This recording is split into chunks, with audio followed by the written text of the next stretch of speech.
And welcome. You're listening to another episode of Carolina Broadcasting Legends with Matt Burton. I'm your host, Matt Burton, and today I have the other Matt, well, the first Matt in Charlotte. Please, yes. Yeah, the first Matt of Charlotte Radio, Matt Harris. Hi, thanks for having me. This is great. Yeah, so... Hopefully I'll be answering these questions and amaze people with my brilliance. I know, right? Well, I know we were talking about when we first come in, one of our directors said, how does it feel to be considered a legend? Well, it makes you feel old, but because I've been here, let's see, 2001 we started. Right. So, I mean, it's nice to be called a legend. I think that's a little hyperbole. I don't know if that's the truth, but we'll take it. Well, you know, with Yankee Pete was one of my first. Mm-hmm. And, you know, he said the same thing. I'm like, to be a show of that caliber and yourself with you and Ramona, it's just, I mean... I'm lucky. I love the job. I'm so lucky that I've survived this long. We'll see how much longer if I can fool them. Yeah. Continue this for a while. But yeah, I love doing what I'm doing, and I do realize that I'm very lucky to be in the position. I mean, it's not just luck, but you know, I'm very happy about it. Tell us how, you know, who is Matt Harris? Obviously, we know the Matt from hearing you. Right. But who is the real Matt Harris? Well, as Ramona will tell you, or my wife, or whoever, that's what you hear is really me. I don't sugarcoat things. I don't change for radio. I don't fake things. Stories you hear are true. The things I talk about are true. So there's not much of a different guy. Occasionally... Like you're in a group setting, like a party or something. I might not be over the top like I am on radio, but right. At home or when the mics are off or whatever, I'm pretty much basically the same dude. Right. Yeah. Well, I know that I see you on Facebook. Obviously, we're Facebook friends. I see you, and you're like all over the place. I mean, I don't see busy. How in the world you do it. You know, everybody's busy, everybody's tired, so it's not. I try not to complain about it because I'm so grateful that I can do what I do. Doing the radio and then coming home for like an hour and then going back to TV on the edge is a little rough sometimes. Only because I go home, I start to get comfortable. I see the kids, wife's drinking wine. I can't, and then I got to go to do the TV, which I love doing too. And then of course you have to give back when you're a radio. It's a duty, a responsibility. I think of anybody who does radio in any town USA, because we have the power of radio. We try to do as many charity events as feasible and help those causes. So like May is really busy, November's really busy. We have a lot of things going on. Right. How did you get your start? Was this always something that you was like, you know, because I'm going to be on the radio, or were you wanting to be a history professor? Or No. I wanted to do radio. 7th or 8th grade, I wrote some sort of report saying that's what I wanted to do. Yeah. I wanted to be originally a sports broadcaster. Really? Do play-by-play. I loved sport. I still love sports. I was not a great athlete. And so I'm like, how can I stay involved in sports? So I wanted to be a broadcaster, and that's what I went to school. I was journalism major, so I wrote and did play-by-play and stuff for all the college teams, and in high school for the local radio station, all that stuff. And I was working on a station. Morning guy left. He said, fill in. I did it. It was a country station. And then he said, we'll just keep doing this. So I was doing that and sports and sales. I was doing everything in this small station. And which station was that? That was in Lock Haven, Pennsylvania. Really? So I was in college, and I went to the local station and bugged them till they gave me a gig part-time. And a lot of people would refuse to do nighttime work because, you know, the college kids, they don't want to tie up their nights. So I did a lot of that, filled in whenever they asked, I did it. And then I was lucky in a way. This is part of the luck of it, the draw. I had a friend whose brother owned a radio station in Johnstown, Pennsylvania. And through that, I had the connection, and he said, you want a morning show? And so then sports went away, and I started doing the morning show because I felt it was more, I could goof off a lot more. I got you. So that's how, you know, so it was a little bit of luck there. And then after that, my resume and my air checks and whatever led to multiple jobs down the road. Right. Tell us a little bit about the early stages of your first job. You said you were in a morning show. How difficult was that to get started as a newbie in the industry? The first real show, or the one on the country station, was no big deal. It just I felt like I was pretty natural at doing what I was doing. They gave me a little leeway, but it wasn't a lot of talk. I just messed around when I could talk. I didn't take phone calls, anything like that, but I tried to goof around. Did the local college station too. But the first job, I can't even remember why I wasn't freaked out by it. I don't know why that is even possible, since I hadn't done a real radio show. I was on a rock station. I came in there and just did it. I don't know why that I fell into a groove pretty quickly, as far as I remember. Fell into a groove pretty quickly, able to express myself, and I'm a goof. I'm a loud, obnoxious goof. And so that's all I had to do, was like I said before, I am who I am. Right. Went in there and just did what I did, and did my thing, and it worked. Stole things from people, and made it work. Right. I don't know how. I've been fooling them, like I said. Right. Well, it's definitely worked. Yeah. So far, so good. So far, so good. Yeah, right? I'm lucky that I'm an idiot. 'Cause it paid off for me. Like I tell my wife sometimes, she'll be like, "You're such an idiot. This idiot made this house possible." I know, right? Because I'm an idiot. If I weren't an idiot, this wouldn't be like we were living right now. Yeah. So you have to deal with it, unfortunately. Sometimes it pays off, you know. Yeah, sometimes it pays off. But, yeah, I'm still an idiot. It just, I guess I'm lucky or cursed that I'm a fool, because it ends up being good on the radio that Ramona can scold me about what I'm saying or whatnot. Or on the edge, or I'm doing Morgan Fogarty can tell me to. You know, sometimes I see Morgan and it's like she's trying to keep a straight face. Yeah, sometimes she's trying hard, you know, and it's like it's not working. So you know, she's just sometimes like, you know, So because I have weird takes on things. I don't think they're weird, but then I'll say something and people are like, "God, what the hell's wrong with you? That's weird." Yeah. So. Well, and also then it's live TV, so you can't really go back. You know? No. Live TV, live radio, the mics go off, the cameras go off, and I'm like, "Oh, God, what did I just say?" And then I beat myself up over it. Right, yeah. They're like, "No, it was fine. You're good. It was great." But then I analyze it and say, I could have said this or should have said that. Right. Because it's all, I mean, it's not rehearsed or anything. It's just, I'm winging it. Right. Tell us a little bit, obviously, when you came to Charlotte, or was Ramona with you before? Yes. Okay. I knew Ramona from the where did you the 90s in Columbus. She was a news person. I was the morning guy and on morning show, and she would come in and do news. Became kind of friends. I brought her in and started doing more with her on the show. She left, I left, and then we met again, came together in Virginia Beach, Virginia. Really? Yeah. We did a year there, then came over here. So we've been friends for 1,000 years. Yeah. Did you have any other co-host before her? Oh, yeah. I had a gazillion. At first in Johnstown, I don't know if I was carving them up and spitting them out, or I was a jerk, or what was happening, but they'd be there a little while and go. A lot of them just went on to different Maybe it's gigs. something about the name Matt, because I've had a lot of co-hosts. You haven't been losing them? Yeah. You're a jerk, too? Yeah, no, I'm just kidding. Yeah. Well, because it seemed, because the other day I said, you know what, it's like my co-host, I have kind of the Sheriff Andy Taylor concept where he keeps them for a couple episodes and then they're gone. They're killed off. Dead. Yeah. Special co-host. Yeah, well, people get, especially when you're not getting paid very much like we were back in the day, they're like, I can go do this, I can do sales, I can do blah, blah, blah, or whatnot, or move back home. So I went through them a bunch there, and then Virginia Beach, I had one, or where'd I go first? Good God, where did I go? Oh, Ocean City, Maryland. I had the same guy there. Yeah. And at NCI in Columbus, which is a legendary station, there was like 100 people on that show. Yeah. It was amazing. Who would you have to say that you look up to the most in radio?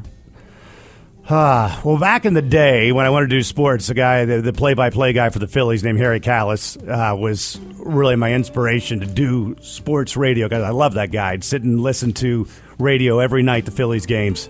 And then after that, there was a guy named John DeBella in Philadelphia who was on a rock station. He did a lot of interesting things. Some I stole. Everybody steals in radio.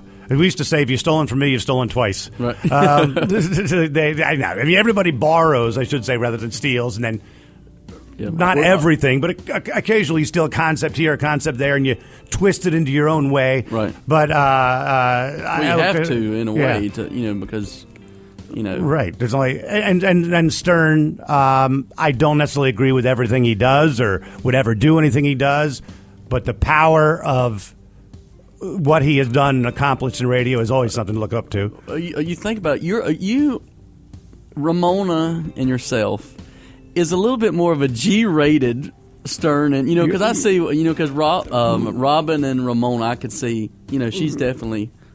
Yeah, she. I'm not. Yeah, right. I'm not doing the Howard Stern thing. Yeah. But that doesn't mean I don't appreciate what he does and the power that he's had. But I in a way, I guess it's that way in a lot of shows. But Ramona is not. What's great about Ramona is she's not just a giggle girl. Yeah, she's a lot of stations will have it's so and so and so and so, and then this woman, and the woman will be like just reacting to things like right, not really adding anything per se. And Ramona's big part of everything. She's a strong woman, and she puts me in my place, and I let her roll on her thing. She lets me roll on my thing, so it works out great. Right. Yeah. Could you see yourself doing anything else besides radio? Only TV in the sense of the TV I'm doing right now, not necessarily being a news anchor or a news reporter, although I could do I could do it. Right.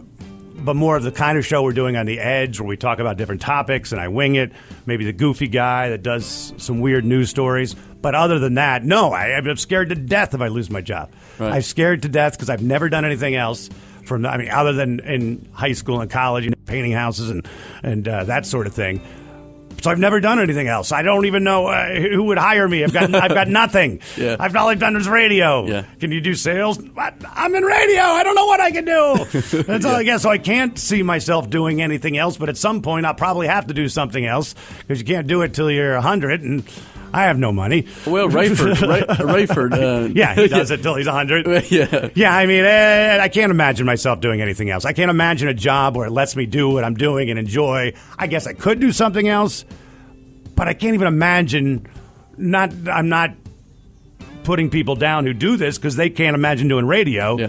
But I can't imagine working in a office type setting, right, cubicles or whatnot, and that's great jobs. But when I do the radio, I stand up. I don't usually sit like I am right now, and you see me flailing my hands. Yeah. I can't imagine sitting down at an office and working for however many hours because I've never done it, and I'm got a little bit of energy. Right. And I think I drive everybody crazy.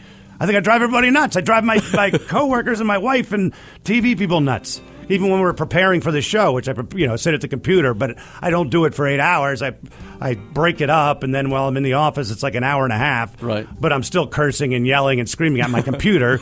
Everybody around me is used to it, but I'll be like, bleepity bleep. Yeah. And Ramona's like, what? I'm like, I hit the wrong button. Like a little overreaction. Like, I wasn't talking to you or whatever. Well, I remember when I first met you, when I was brand new. I was employed with WBTN 107.9 yeah, Leak. You were great. And, because I saw, and one of the people, I'm like, I've got to meet Matt.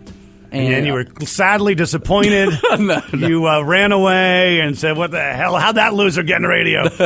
But, because I saw your energy, and I'm like, okay, how can, not trying to be the next Matt Harris, but right. I'm like, because I'm seeing you, I'm like, okay, I want to be a little bit like Matt Harris. I want to be a little bit like Yankee. I want to be a little bit of everything. Yeah, a little bit of everything, and then like obviously we always constantly evolve into who we eventually become. Right. But it's like, because I saw you, and one day I was coming down the stairwell from the upstairs studios, and I was coming back down, and where your office was by the vending machine. I hear this like, what's going? Is somebody being harmed? And I'm like, right. You're in there just talking ranting, normal. Yeah, because I'm loud, ranting about something. Because Ramona was like, will you please hush or please quiet it down? Yeah, I rant. I'm a ranter. Yeah. And Bandy, the producer of the show, he's a ranter. So if we get one of us started, look out. Yeah. Ramona's like, good God, you guys can rant about anything. It's just some stupid crap we're going on and on about.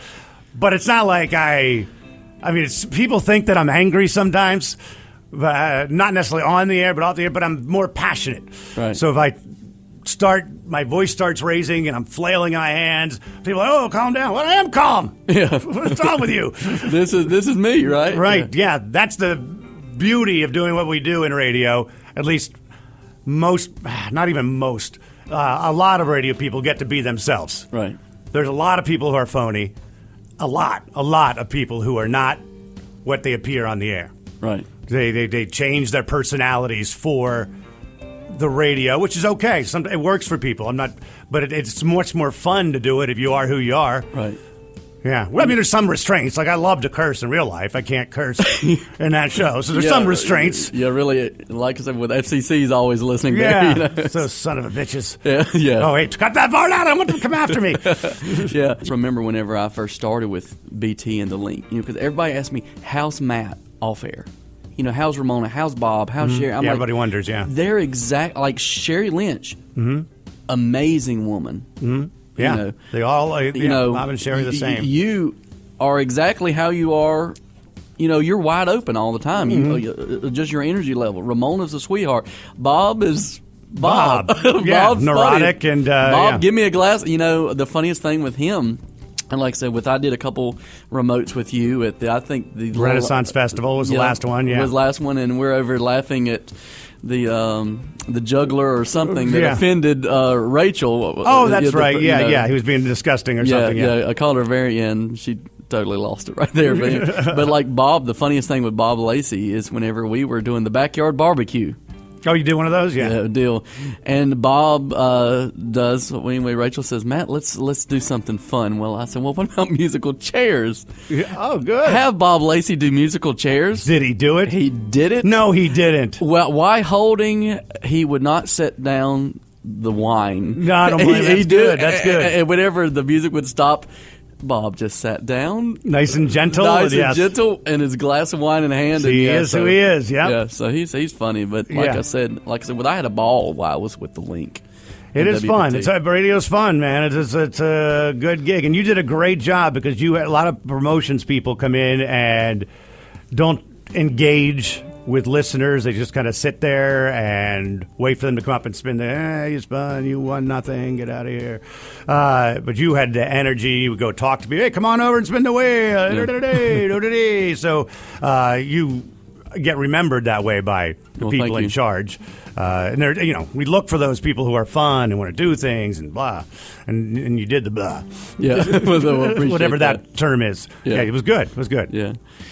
Tell us a little bit about, is there anything you would do differently? Through the course of my career? Yeah. That's a good question. I don't know.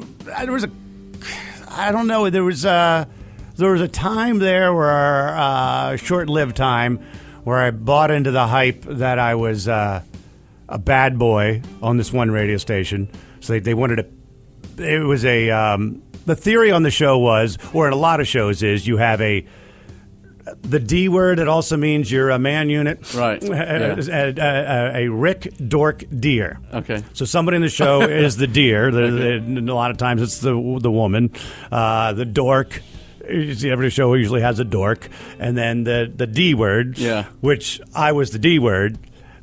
And I bought into that a little bit too much than I needed to, and I think I became it off the air a little bit, got full of myself a little bit, but that was 100 years ago, and that's the only thing I had changed was to not be talked into being something I necessarily wasn't. I mean, I am kind of a Richard, but I am probably not as somewhat, it was a little bit mean-spirited at times, and looking back, I mean, people liked it or whatever, but I don't think it was truly... I was truly maybe I was that then. Yeah, I'm a jerk. Who's kidding who? But now that dork deer thing has changed in radio a lot, at least in the good shows, that you're a little bit of everything. Yeah, so I'm a little bit of a dork, and some topics that come up, I'm a dork. Ramona's a dork. Mandy's a dork. Other times I'm the Richard. She's the Richard. Not usually. And then somebody else. Yeah, Ramona cannot be a Richard. No. She has been on occasion when she's upset about something. Yeah. Telling a story about somebody who she feels screwed her over on a sale. Yeah. But that's about it. Yeah. What's next for Matt Harris? Obviously, we hope a longevity in Charlotte, but yes. I get afraid thinking about it. Yeah. To be honest with you, it freaks me out. It gives me anxiety. It gives me agita. I mean, I'm hoping to stay where I am for as long as possible. Well, not longer than is possible. I love the gig. I love the people I work with, which is nice when you like the people you work with. Yeah. It's huge. I know radio shows where they hate each other. I can't even imagine doing that. I just can't imagine going to work and being in this enclosed space for that long, and you think the other person's an ass. I can't. I love Ramona. I love the producers, Doc and Bandy. So that's great. There's some people outside of the radio station that are like out of the, other people that work there are jerk-offs, but I'm just kidding. No, I'm not. Yes, I am. No, I'm not. But it's cool, man. Touche. You got to work with cool. It's great to work with who I'm. I just people who in radio. I don't get the people that fake who they are or fake stuff, and the people who don't like who they work with. I mean, you got to do what you got to do. You pay a check, but I don't like fake stuff. I don't like fake bits. I don't like pretending there's a call, but it's a setup call, that it's just their buddy calling to stir up the pot, and it works for people. So I don't want to knock it because it works for a lot of people, but it's not my thing. I'd feel so guilty lying to people about it, but it works, man. It gets ratings. It works for people. Just Ramona and I aren't, just can't bring ourselves to do it. Right. Tell us a little bit about the show as of right now. Do you want the show? I'd like to talk more. But in this... I would like to hear you more. That's the problem. It's like, you get, 2-3 minute segments, and it's back to music. Yeah. Music's great, but... I used to do... when we started, we were all talk. Yeah. Here, and a lot of other places. Or maybe play 3-4... not all talk, but maybe play 4 songs. Something like that. Now we're playing like 10. It's just the way things have become... with how they rate things. It's called a PPM. Sure, So people don't stay around very long on talk, they say. I don't know. We haven't really truly tried it, but I'll believe them. They say we're like a 5-minute town in Charlotte. Yeah. And your talk bit has got to be around 2 minutes, or they start to get a little antsy. So that's why we talk less. I wish we talked more. I'd like to see how it would work if we talked more. Yeah. But if it's bringing in ratings for now, we're doing well. Who am I to say? I don't own the station. Right. So that's the only thing I would like. Yeah. To be able to talk more. And so now we're working on doing an extended version of Matt and Ramona, where we'll do podcast. When the song's playing, we'll just keep talking. Very nice. And then have people grab it off the website or whatever. More like live and raw and uncut, or just rolling. Rolling. Nice. We've never that I can remember that we've other than interviews with somebody interviewed the crap out of some. People are boring, and some people babble like I am right now. Good God, I'm babbling. I've been babbling this whole damn interview. It's one because I don't get to babble as much, except off the air. And Ramona turns her headphones up. It's like, well, what do you? Can you believe that, Ramona? Yeah. She's looking down. Ramona, what? Oh, never mind. She's smart. Yeah. Is there anything you'd like to say to the listeners that maybe we haven't covered about the final? 3 to 7, 107.9 The Link, 90s to now. Listen to it, or I get fired. Hey, man, I don't know. It's just a great gig. I'm happy. It's cool. It's crazy that when people meet you or email you or Facebook you and say they found something funny or moving or whatever, it's just it's amazing to think that we're not doing brain surgery at all. But at least we're making somebody have a smile when someone just flipped them off in traffic. It's best, that it's a great feeling. Or someone, we've got relatively often somebody going through cancer treatment or just a crap whole day, and they're like, "Thank you. You brought a little smile to my face. You made me laugh. You made me angry. You made me something." Right. So that is the biggest compliment when someone's, because you're in a little room, right? Like we are now. I'm talking to you. Right. We don't know if anybody gives a crap what we're saying or it means anything. So when someone acknowledges it, because you don't have an audience and a comic like going, "Wah, that was awesome, dude," or "Boo, you suck, get the hell off the stage." So you just hope, and when you hear something, it's cool. We could have a laugh track for us if we really wanted to. Right. Well, that's crazy, because a lot of shows will fake laughter. The other guy will say, "I went to get coffee today and I spilled it." But our laughter is real on the show. Yeah. 90% of the time we don't fake it. You know what, man? I'm going to share something with you. and because you said a lot of this thing, and this is a prayer I pray every morning. Okay. It's called the Clown's Prayer. Oh, great. As I stumble through this life, help me to create more laughter than tears, dispense more happiness than gloom, spread more cheer than despair. Never let me become so indifferent that I will fail to see the wonder in the eyes of the child or the twinkle in the eyes of the age. Never let me forget that my total effort is to cheer people, make them happy, and forget, at least momentarily, all the unpleasantness in their lives.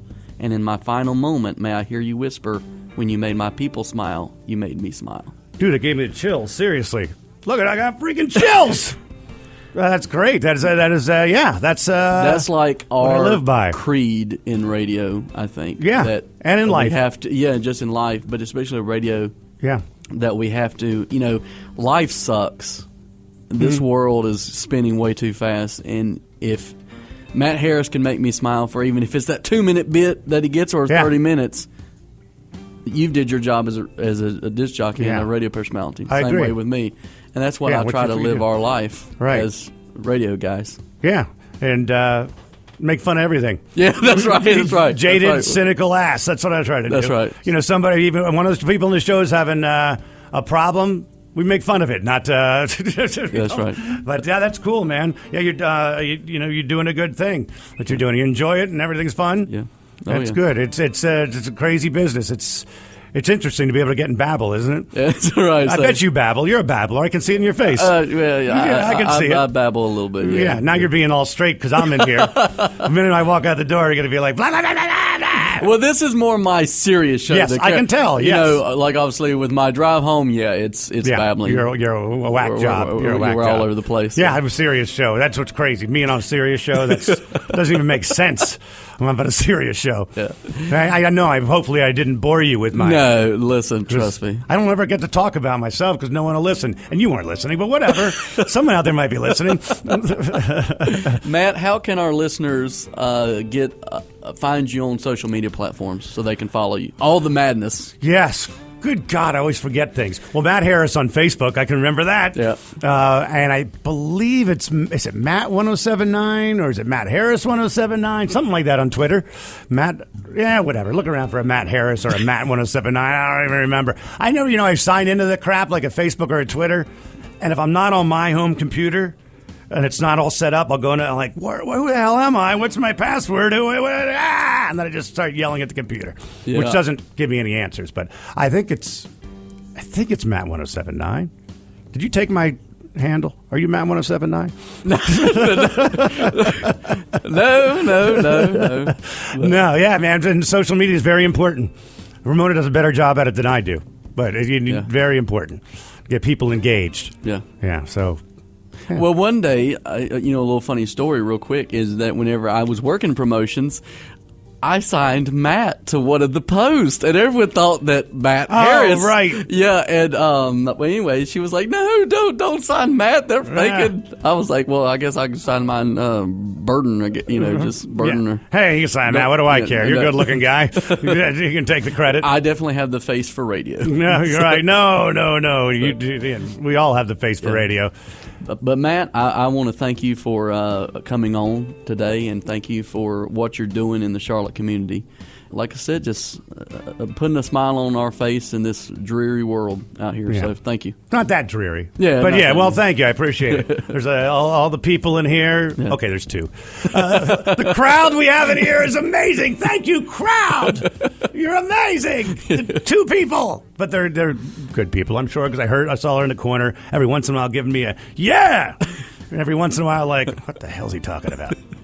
So it's cool, man. I appreciate it. Yeah. So anyway, everyone, thank you, and thank you to Matt Harris from Matt and Ramona from 1079 The Link. But check them out every day. Yep, every day. Yep. Most days. Not weekends. Screw that. Yeah, right. All right, you've been listening to Carolina Broadcasting Legends with Matt Burden. Until next time, we'll see you later. Peace out.